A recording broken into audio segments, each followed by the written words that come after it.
नमस्कार दोस्तों, mains master series में आपका स्वागत है। आज का हमारा टॉपिक है रणनीतिक विनिवेश, स्ट्रेटजिक डिसइन्वेस्टमेंट। किसका? जो पीएसयूज़ हैं, पब्लिक सेक्टर यूनिट्स हैं, आप सीधे सीधे कहें कि सरकार की जो कंपनियां हैं मोटे तौर पर, या ऐसी चीज़ें जिन पर सरकार का स्वामित्व है, उनका विनिवेश। ये आज का हमारा टॉपिक है। बहुत ज़्यादा चर्चा में है, पिछले 4-5 सालों में बहुत ही ज़्यादा चर्चा में है, लेकिन सिर्फ यहीं से शुरुआत नहीं हुई। जब से हमने आर्थिक सुधार लागू किए थे 1991 में, तभी से सरकार की एक कोशिश रही है कि इकोनॉमी में निजी क्षेत्र की भूमिका को बढ़ाया जाना चाहिए, और उसका एक हिस्सा है, एक पार्ट है विनिवेश। ठीक है, और भी कई तरीके हैं। फिलहाल आज के टॉपिक में हम बात करेंगे, विस्तार से समझेंगे कि क्या है और इसके क्या फ़ायदे हैं, क्या नुकसान है, क्या होना चाहिए। ये सारी बातें इतना पढ़ने के बाद आप डिसइन्वेस्टमेंट से संबंधित कोई भी प्रश्न आए आसानी से हल कर लेंगे मुस्कुराते हुए। चलिए देखते हैं पहले कि रणनीतिक विनिवेश क्या है। रणनीतिक विनिवेश जानने से पहले छोटा सा एक लाइन में अगर कहें कि विनिवेश क्या है, तो वो थोड़ा सा ये इतना समझिए कि विनिवेश का मतलब होता है कि सरकार ने, मान लेते हैं कोई कंपनी खोल रखी है, उसमें सरकार की हिस्सेदारी है, पूरी सरकार की स्वामित्व में है वो कंपनी, कि 100% पैसा सरकार ने लगाया है। बाद में क्या हुआ, सरकार ने कहा कि ऐसा है कि कुछ शेयर हम दूसरों को देते हैं, यानी कि अब इस कंपनी में कुछ बाकी लोगों की भी हिस्सेदारी होगी, प्राइवेट सेक्टर के। वो सरकार ने क्या किया, विनिवेश कर दिया। सिंपल। अब सरकार की जो सरकार का जो स्वामित्व था वो 100% ना रह के कुछ कम हो गया। अब कोई फैसला लिया जाएगा तो उसमें वो जो बाकी लोगों ने शेयर खरीदा है उनकी भी भूमिका हो सकती है। सामान्य तौर पर विनिवेश का मतलब यही होता है कि सरकार अपनी भूमिका को थोड़ा पीछे खींच रही है किसी सेक्टर में। एक ये जो मैंने बताया इसको कहते हैं सांकेतिक विनिवेश।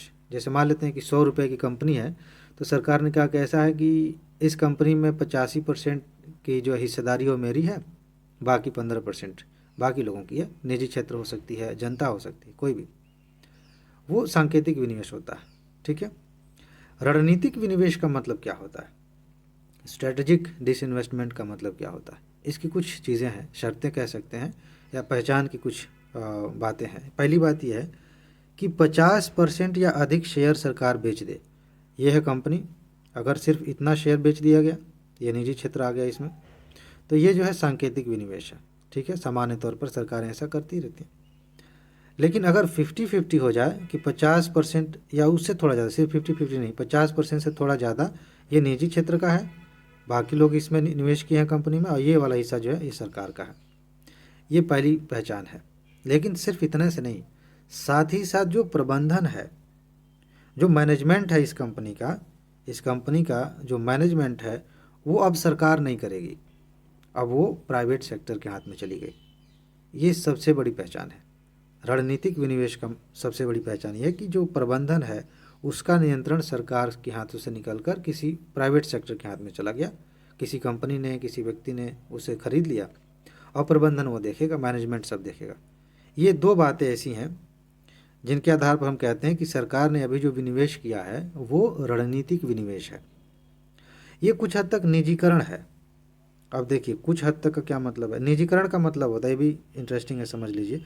मान लेते हैं कि ये कंपनी थी, अब ये गवर्नमेंट की कंपनी थी। गवर्नमेंट ने क्या किया कि टोटल पूरा सीधा बेच दिया। जैसे अभी जो है एयर इंडिया बेच दिया, वो निजीकरण है। समझ रहे हैं, सरकार के हाथों से किसी निजी सेक्टर में चला गया, प्राइवेट सेक्टर में चला गया, पूरा बेच दिया। लेकिन रणनीतिक विनिवेश में अभी भी भले नियंत्रण प्रबंधन का किसी और के हाथ में चला गया और 50% ज़्यादा शेयर चला गया, लेकिन कुछ हिस्सा, थोड़ा सा हिस्सा तो अभी भी सरकार के पास है ना। तो ये रणनीतिक विनिवेश है।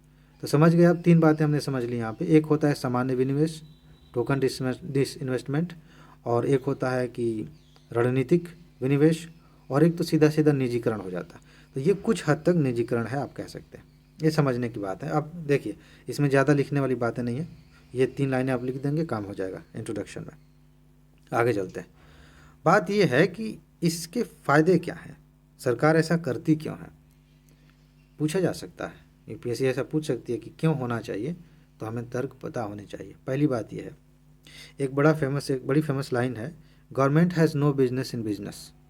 मतलब व्यापार में संलग्न होना सरकार का काम नहीं है। सरकार का काम ये सब नहीं है कि वो व्यापार करे। और ये सही बात है कि सरकार जो है अगर व्यापार करने लगी तो बाकी लोग क्या करेंगे। एक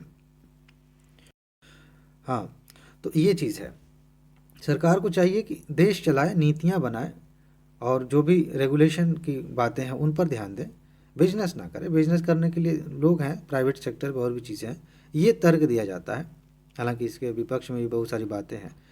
फिलहाल ये किसके पक्ष में है कि हाँ, व्यापार करना सरकार काम नहीं, अब सरकार ब्रेड बनाए। पहले आप एनसीईआरटी में पढ़े होंगे, पहले सरकार ब्रेड बनाती थी, अभी भी सरकारी होटल्स हैं, ढेर सारी चीज़ें हैं। ट्रांसपोर्ट में अभी भी सरकार का ही स्वामित्व है मोटे तौर पर, रेलवे आप देख लीजिए, और भी चीज़ें परिवहन में। तो ये कहा जाता है कि सरकार को इन सब चीज़ों से पीछे आना चाहिए। सरकार रेगुलेशन देखे, मैनेजमेंट देखे, लॉ एंड ऑर्डर देखे, बाकी जैसे इकोनॉमी प्राइवेट सेक्टर अपना संभाल लेगा।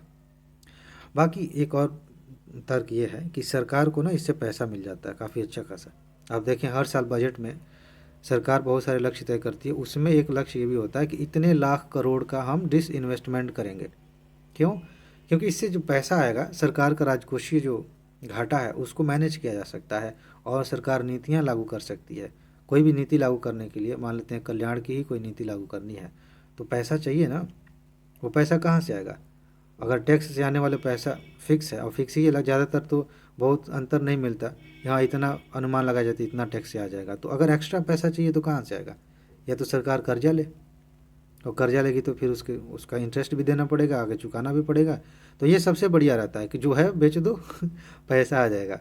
तो आय का एक स्रोत है, इसके अपने फ़ायदे नुकसान है, लेकिन फ़ायदे में हम बात करें तो अच्छी बात है, सरकार को आय हो जाती है।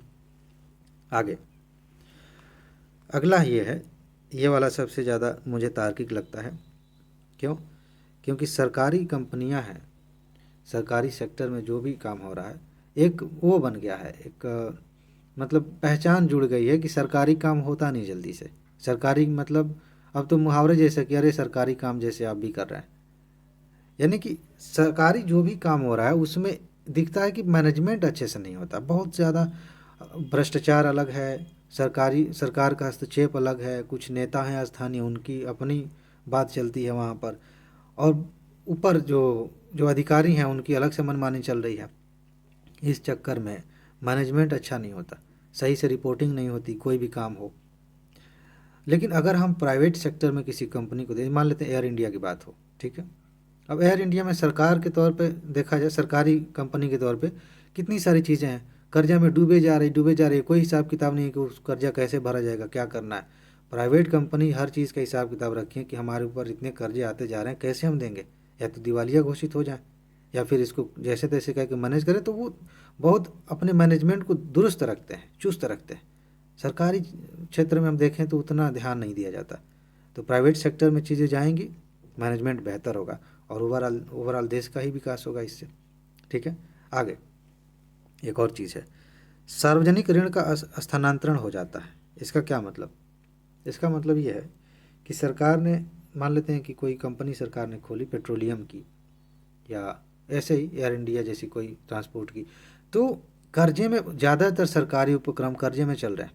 50,000 करोड़ के आसपास का कर्जा तो उसी पे था, एयर इंडिया पे, इस तरह की चीज़ें थी।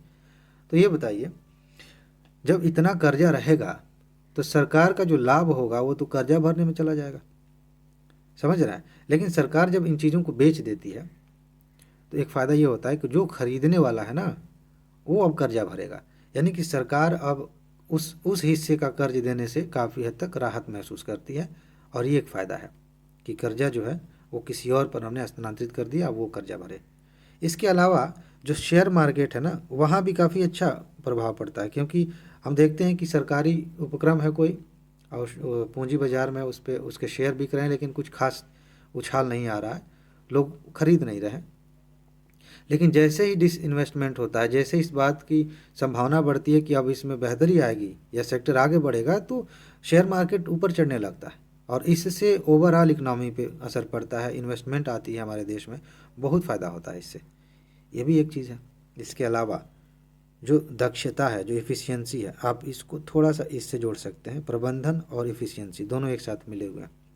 दक्षता बढ़ जाती है, क्योंकि सरकारी कर्मचारियों में क्या है कि एक बार इस बात का घमंड रहता है कि क्या कोई कर लेगा, थोड़ा बहुत होगा तो निलंबित किए जा सकते हैं थोड़ी देर के लिए, फिर आ जाएंगे, मतलब बहुत ज़्यादा हुआ तो, अदरवाइज़ तो वो भी नहीं होता।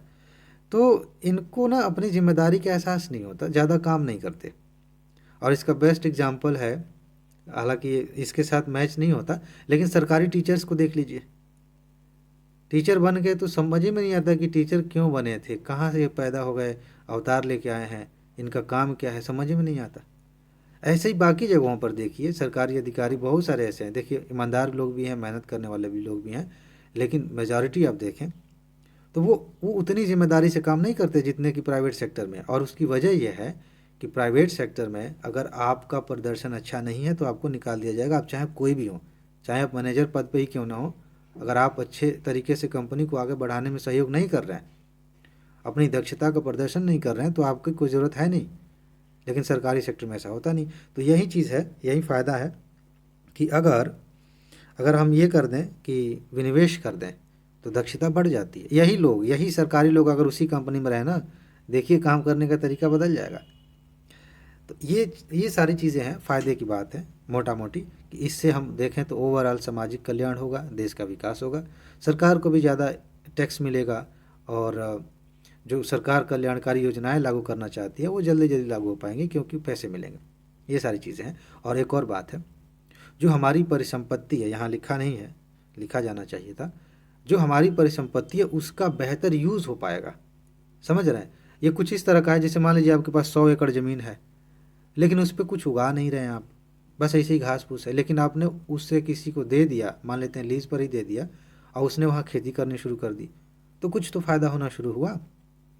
तो ऐसे ही हमारी जो सरकारी संपत्ति है, भूमि पड़ी हुई है, कंपनियां हैं और मशीनरी है, बहुत कुछ है, अगर उसका डिसइन्वेस्टमेंट करते हैं तो उसका बेहतर यूज़ होता है, इकनॉमी आगे बढ़ती है। वो भी आप लिख सकते हैं।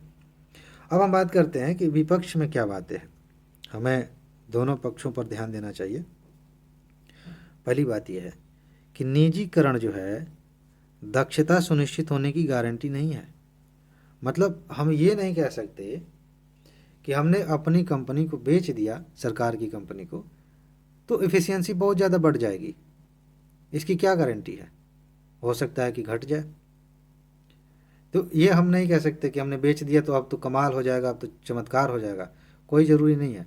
पहली बात, यानी कि सिर्फ इस बात को ध्यान में रखकर हमें विनिवेश नहीं करना चाहिए कि अभी प्रदर्शन अच्छा नहीं हो रहा तो कर देते हैं। जैसे बीएसएनएल का, अब बीएसएनएल ने सरकार ने धीरे धीरे इस पर ध्यान ही देना बंद कर दिया। ऐसा लग रहा है कि सरकार की मंशा है कि धीरे धीरे जब ये वो प्रदर्शन करना कम कर दे तो हम दिखाई देंगे कि देखो कुछ हो ही नहीं रहा, इसको बेचना चाहिए। लेकिन अगर हम चाहें, मतलब सरकार चाहे, तो अगर कोई कंपनी अच्छा प्रदर्शन नहीं करे तो उसके लिए कोई उपाय कर सकती है ना।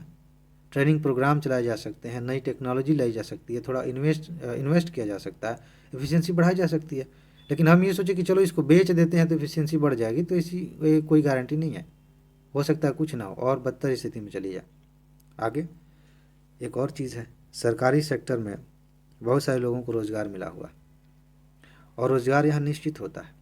यहाँ आदमी, आखिर हम लोग तैयारी क्यों कर रहे हैं, इतनी मेहनत क्यों कर रहे हैं? क्योंकि इतना रहता है कि चलो सिक्योर है, यहाँ पे सिक्योरिटी है, कोई ऐसे ही नहीं निकाल देगा कि चलो जो कल से आप मत आना, ठीक है।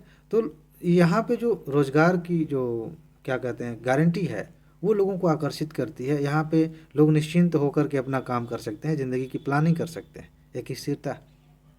लेकिन जब प्राइवेट सेक्टर में हर चीज़ चली जाएगी तो बेरोज़गारी बढ़ सकती है, हो सकता है कि बहुत सारे लोगों को निकाल दिया जाए कि अब हो गया आपका काम, बेरोज़गारी बढ़ेगी, दिक्कत होगी। साथ ही साथ ये भी है कि ऑटोमेशन का ज़माना है, वही कंपनी जब सरकार चला रही है तो बहुत सारे लोगों को रोज़गार दे रही है, उसी कंपनी को प्राइवेट सेक्टर ने लिया तो उसने रोबोट से काम कराना शुरू कर दिया, तो वैसे भी रोज़गार ख़त्म हो जाएगा। तो ये चीज़ है, यहाँ एक समस्या है, बेरोज़गारी बढ़ सकती है।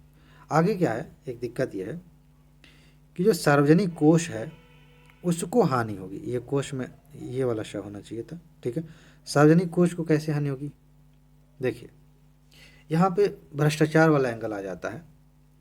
जब हम किसी कंपनी को बेच रहे हैं, ये झोपड़ा बन गया बेच रहे होते हैं, तो यहाँ पे ना कई बार ऐसा होता है कि उसका बहुत कम मूल्य लगाया जाता है। आपने कई बार ऐसा सुना होगा, न्यूज़ में देखा होगा कि सरकार ने इस चीज़ को इतने में बेच दिया, तो उसका मूल्य बहुत कम लगाया जाता है। इसमें राजनीतिक गठजोड़ हो सकता है, भ्रष्टाचार की बातें हो सकती हैं, घूसखोरी हो सकती है। तो इससे नुकसान तो ओवरऑल सरकार का हुआ ना, देश का हुआ, कि 100 करोड़ की चीज़ थी आपने 10 करोड़ में बेच दिया। ये नहीं होना चाहिए। तो इससे सरकारी कोष का नुकसान हुआ। और जब बोली लगाई जाती है, इसमें भी बड़ी धांधली होती है, इस पर कई फिल्में बनी हैं। तो बोली लगाते समय भी पक्षपात किया जाता है, ये एक समस्या है। तो इन दोनों चीज़ों से सरकार को जो है नुकसान होता है, ये विपक्ष की बात है। बाकी एक चिंता की जो बात है, ज़्यादातर जो विशेषज्ञ कहते हैं कि सरकार जब विनिवेश कर रही है तो करे, कोई बात नहीं, होना चाहिए, उन उपक्रमों का होना चाहिए जो अच्छा प्रदर्शन नहीं कर रहे हैं। लेकिन सरकार कभी कभी, जैसे रेलवे की बात है, रेलवे सिर्फ प्रदर्शन की बात नहीं है, देश की सेवा करने में, लोगों को एक जगह से दूसरी जगह ले जाने में सबसे बड़ा रोल रेलवे का है। अब सरकार इसको प्राइवेट करने लग जाए, समस्या है ना। बहुत सारी चीज़ें, जैसे मान लेते हैं बिजली है, बिजली अभी आम जनता को मिल रही है, गांव में लोगों तक पहुंच रही है, अब उसको प्राइवेट कर दें तो क्या होगा कि लोग इन सेवाओं से वंचित हो जाएंगे। आप एनसीईआरटी में पढ़ेंगे, कहीं लिखा होता, आई थिंक 9th से नीचे के किसी जगह में, कि हर जगह सरकार को निजीकरण नहीं करना है। कुछ ऐसी चीज़ें हैं, कुछ ऐसी जगहें हैं जहाँ पे सरकार अगर पीछे हट जाए तो प्राइवेट सेक्टर ध्यान ही नहीं देगा। जैसे हमें पानी की ज़रूरत है, सरकार जब पानी प्रोवाइड कराती है तो ये सरकार की जिम्मेदारी है, दायित्व है। लेकिन अगर इसे प्राइवेट कर दिया जाए तो पानी वही व्यक्ति खरीद पाएगा जिसके पास पैसा होगा, क्योंकि प्राइवेट सेक्टर सिर्फ लाभ के लिए काम करता है, उसे सामाजिक कल्याण से कोई खास लेना देना है नहीं, खास क्या, बिल्कुल लेना देना नहीं है। वो तो ये है कि सरकार ने कुछ कानून बना रखे हैं कि आपको जन कल्याण के लिए भी कुछ काम करने हैं, इतना पैसा आपको देना पड़ेगा इस फंड में।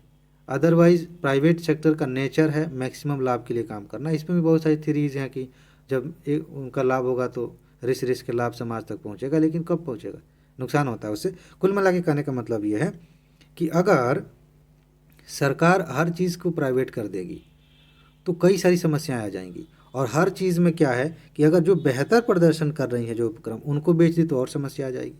उन्हें नहीं बेचना चाहिए, उन्हें और बेहतर करना चाहिए, उन्हें और उनकी जो गुणवत्ता है, उनका जो प्रदर्शन है उसे और बेहतर किए जाने की ज़रूरत है। तो सरकार इस पर ध्यान दे कि कोई उपक्रम अच्छे से काम नहीं कर रहा है, उस रेवेन्यू जनरेट नहीं कर रहा है, कई सारी समस्याएं, तो ठीक है बेच दो। लेकिन जो अच्छे से काम कर रहे हैं, जहाँ संभावना है कि और सुधार किया जा सकता है, मान लेते हैं कि प्रदर्शन ठीक नहीं है लेकिन संभावना है कि वहाँ पे सरकार थोड़ा इन्वेस्ट करके कुछ नई तकनीक ला के बेहतरी ला सकती है, तो करना चाहिए। ठीक है, आगे देखिए, इतना तो हमने बात कर लिया कि पक्ष में क्या है, विपक्ष में क्या है, सारी बातें। आगे क्या होना चाहिए, ध्यान से समझिए, इम्पॉर्टेंट है, क्योंकि ये अलग से मेन डायमेंशन बन सकता है कि ये सब तो ठीक है लेकिन होना क्या चाहिए, आगे की राह क्या होनी चाहिए। राह में क्या है भाई, देखो, जो विनिवेश की प्रक्रिया है ना, कैसे विनिवेश किया जाएगा, ये बहुत अच्छे से परिभाषित नीति पर आधारित होनी चाहिए। एक बाकायदा अच्छी नीति बनाओ, हर चीज़ स्पष्ट तौर पर लिखे, क्योंकि हमारे यहाँ विनिवेश की नीतियाँ बहुत वेग हैं, स्पष्ट नहीं है, दिक्कत है उसमें। ये होना चाहिए। जब मूल्य निर्धारण हो तो अच्छे तरीके से हो, मार्केट को ध्यान में रखा जाए, भविष्य को ध्यान में रखा जाए, जिस लोकेशन पे कोई उपक्रम है उसको ध्यान में रखा जाए। इन सब चीज़ों का ध्यान रखते हुए हमें तय करना चाहिए कि इसका मूल्य कितना लगाया जाएगा अगर हमें बेचना है तो, समझ रहे हैं। इसके आगे, पूर्णतः निजीकरण के साथ के स्थान पर सार्वजनिक उपक्रमों की परिसंपत्ति के विमुद्रीकरण पर अधिक ध्यान दिया जाना चाहिए। इसका क्या मतलब है, इसका मतलब ये है कि मान लेते हैं कि ये कंपनी है, अब एक तरीका ये कि इसको पूरी तरह से निजीकरण आपने कर दिया, ठीक है, या स्ट्रेटेजिक इन्वेस्टमेंट के तहत आपने सिर्फ 5% 10% रखा, बाकी बेच दिया। तो इस तरह करने से ज़्यादा अच्छा है कि जो परिसंपत्तियां हैं उसका विमुद्रीकरण किया जाए। जैसे मान लेते हैं कि रेलवे का ज़मीन पड़ा हुआ, हालांकि सरकार ने एक बड़ी अच्छी योजना शुरू किया, अब इसके बारे में सर्च करके लिख सकते हैं कि सर, मान लेते हैं कहीं ज़मीन खाली पड़ी है, उसका कुछ समय के लिए आपने लीज पर दे दिया उसे, प्राइवेट सेक्टर को। कोई सरकार की कोई मशीनें पड़ी हुई हैं जो काम में नहीं आ रही हैं, उसका विमुद्रीकरण कर दिया। तो जो परिसंपत्तियां हैं ना, उनके विमुद्रीकरण पर ज़्यादा ध्यान दिया जाना चाहिए, बजाय इसके कि आपने पूरी कंपनी बेच दी। ठीक है, और साथ ही साथ घरेलू और विदेशी दोनों खरीदारों को आप बोली लगाने की अनुमति दें, क्योंकि सिर्फ अपने यहाँ के लोग रहेंगे बोली लगाएंगे तो इसमें धांधली होती है। बाहर के भी लोग आएंगे, विदेशी आएंगे इन्वेस्ट करने के लिए, तो कंपटीशन बढ़ेगा, सरकार को ज़्यादा कमाई होगी। तो ये चीज़ सरकार कर सकती है। और बाकी जो सब कुछ यहाँ आके काफ़ी हद तक टिक जाता है कि जो नियामकीय ढांचा है रेगुलेशन जो हो रहा है इसका, उसे मजबूत किया जाना चाहिए। किस तरह से विनिवेश हो रहा है, कहाँ घपला हो रहा है, कहाँ भ्रष्टाचार हो रहा है, कैसे स्पष्टता आ सकती है, सब जो रेगुलेट करने वाली बॉडीज़ हैं उन्हें मजबूत किया जाए, उन्हें पारदर्शी बनाया जाए, उन्हें एफिशिएंट बनाया जाए। ये सारी चीज़ें हम लिख सकते हैं। इतना जानने के बाद डिसइन्वेस्टमेंट से संबंधित, रणनीतिक विनिवेश से संबंधित, निजीकरण से संबंधित कहीं से भी प्रश्न आए, आप बहुत अच्छे से आंसर लिखेंगे। बस करना यह है कि इसमें कुछ आंकड़े आप इकट्ठा कर लेंगे कि हाल फिलहाल में सरकार ने किन चीज़ों का, किन उपक्रमों का विनिवेश किया है या लक्ष्य रखा है, तो लक्ष्य रखा है तो कितने का रखा है। ये सारी चीज़ें कर लेंगे, आपका टॉपिक पूरी तरह से तैयार हो जाएगा। तो बस इसमें इतना ही है। अगर हाँ जीएस के सारे टॉपिक्स को रिवाइज करना है, प्लेलिस्ट इस वीडियो के डिस्क्रिप्शन बॉक्स में जीएस 1, 2, 3, 4 वो सब मिल जाएगा। प्री के सारे टॉपिक्स, टेस्ट के सारे टॉपिक्स आपको मिल जाएंगे, प्लेलिस्ट बनी हुई है, आप वहाँ से रिवाइज कर सकते हैं। और बस इसमें इतना ही। अपना ख्याल रखिए, खुश रहिए, मस्त रहिए। आगे मिलते हैं। नमस्कार।